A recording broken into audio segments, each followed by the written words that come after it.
When Hackney gangster 31-year-old Tyrone Henry heard the sound of police breaking down the door to his girlfriend's flat in Phoenix Close, Dalston, East London, the madman, who was all too familiar with that distinct sound of a police raid, clambered out of his bed, picked up a plastic bag, crossed the room, went over to the window, opened it up, and then leapt. Tyrone was able to make outside before police had entered the flat's main room. However, before fleeing his girlfriend's home, Tyrone had made sure that he took with him his 9mm pistol before running down the East London street.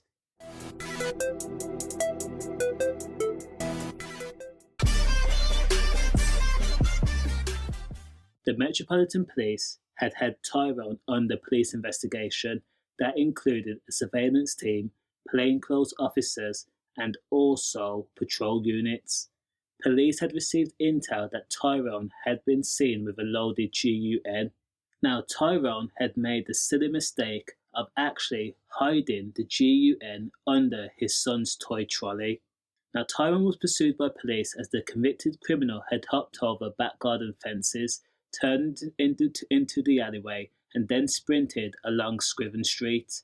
Tyrone Henry was then ultimately tripped up by a third party, and he rolled across the ground. As police closed the distance, officers and Tyrone began to tussle, and trying to arrest Tyrone, securing him in handcuffs.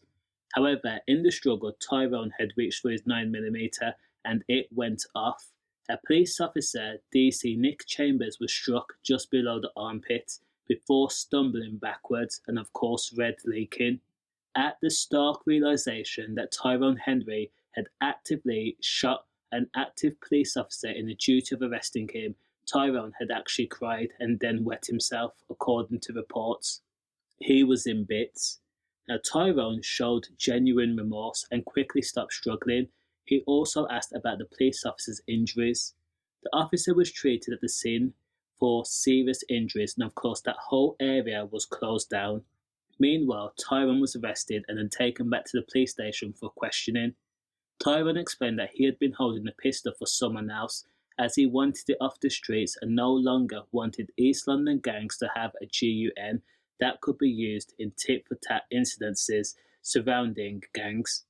Now, police accepted his explanation.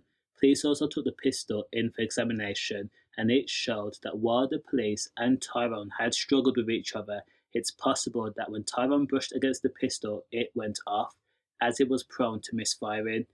Now, DC Nick Chambers was struck below the armpit, as I said, and thankfully organs and major vessels was missed, and the casing had actually passed through Nick's body. Initially, Tyrone was arrested and charged with attempted M of the police officer, but thankfully it was downgraded to just possession of a pistol. Now, in court, Judge Gerald Gordon sentenced Tyrone Henry to 7 years, and in closing statement, the judge says, "You can't operate under your own laws and codes and conduct, a world which is miles away from the law. You chose to have a loaded gun. There was the highest duty upon you to behave with the utmost responsibility, and that is what you most certainly did not do." Tyrone Henry had previous convictions, multiple, for things like being in possession of a pistol previously, in which he had been jailed for 8 years, after he was caught with a pistol at Notting Hill Carnival of all places. He was also known to be part of a gang called the Hackney Posse.